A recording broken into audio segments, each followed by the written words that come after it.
ಕಾರ್ಬೊನೇಟ್ಗಳು ಮತ್ತು ಹೈಡ್ರೋಜನ್ ಕಾರ್ಬೊನೇಟ್ಗಳು ಆಮ್ಲದೊಂದಿಗೆ ಹೇಗೆ ವರ್ತಿಸುತ್ತವೆ ಸರ್? ಲೋಹದ ಕಾರ್ಬೋನೇಟ್ಗಳು ಮತ್ತು ಹೈಡ್ರೋಜನ್ ಕಾರ್ಬೋನೇಟ್ಗಳು ಆಮ್ಲದೊಂದಿಗೆ ವರ್ತಿಸಿ ಲವಣ, ಕಾರ್ಬನ್ ಡೈಆಕ್ಸೈಡ್ ಮತ್ತು ನೀರನ್ನು ಉಂಟು ಮಾಡುತ್ತವೆ. ಈ ಕಾರ್ಬನ್ ಡೈಆಕ್ಸೈಡನ್ನು ಸುಣ್ಣದ ತಿಳಿನೀರಿನ ಮೂಲಕ ಹಾಯಿಸಿದಾಗ ಅದು ಹಾಲಿನಂತೆ ಬೆಳ್ಳಗಾಗುತ್ತೆ. ಇದಕ್ಕೆ ಕಾರಣ ಏನಪ್ಪ ಅಂತಂದರೆ, ಉಂಟಾಗಿರುವಂತಹ ವಸ್ತು ನೀರಿನಲ್ಲಿ ಕರಗೋದಿಲ್ಲ. ಹೆಚ್ಚಿನ ಪ್ರಮಾಣದಲ್ಲಿ ಕಾರ್ಬನ್ ಡೈಆಕ್ಸೈಡನ್ನು ಸುಣ್ಣದ ತಿಳಿನೀರಿನ ಮೂಲಕ ಹಾಯಿಸಿದಾಗ ಅದು ಮತ್ತೆ ತನ್ನ ಬಣ್ಣವನ್ನು ಕಳೆದು ನಿರ್ವರ್ಣವಾಗುತ್ತದೆ. ಈ ಅಂಶವನ್ನು ಒಂದು ಪ್ರಯೋಗದ ಮೂಲಕ ತಿಳ್ಕೊಳ್ಳೋಣ.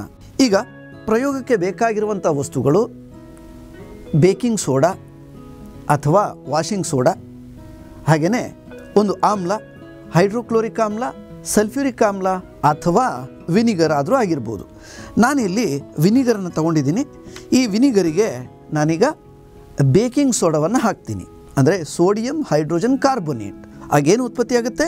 ಕಾರ್ಬನ್ ಡೈಆಕ್ಸೈಡ್ ಅನಿಲ ಉತ್ಪತ್ತಿಯಾಗುತ್ತೆ. ಅದನ್ನು ಯಾವುದ್ರ ಮೂಲಕ ಹಾಯಿಸೋಣ? ಸುಣ್ಣದ ತಿಳಿ ನೀರಿನ ಮೂಲಕ ಹಾಯಿಸೋದು. ಆಗ ಬಣ್ಣ ಬದಲಾವಣೆ ಆಗೋದನ್ನು ನೋಡೋಣ. ನಿಧಾನಕ್ಕೆ ಬಿಳಿ ಬಣ್ಣ ಕಾಣಿಸ್ಕೊಳ್ತಾ ಇದೆ.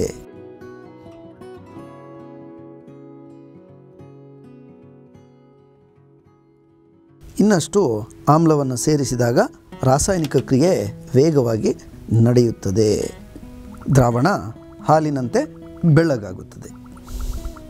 ಇದಕ್ಕೆ ಕಾರಣ ನೀರಿನಲ್ಲಿ ವಿಲೀನಗೊಳ್ಳದಂತಹ ಕಾರ್ಬೋನೇಟ್ ಉಂಟಾಗಿರೋದು. ಈ ಕ್ರಿಯೆಯ ಸಮೀಕರಣ NaHCO3 ಪ್ಲಸ್ HCl, ಬಾಣದ ಗುರುತು NaCl plus CO2 plus H2O.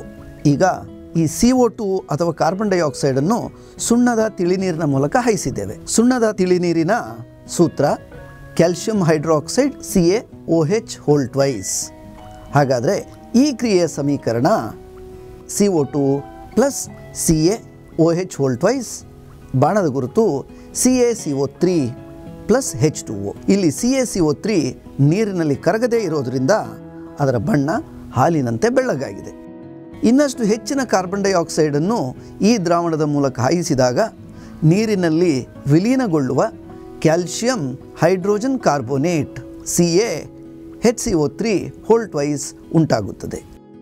ಅದು ನೀರಿನಲ್ಲಿ ವಿಲೀನಗೊಳ್ಳುತ್ತೆ.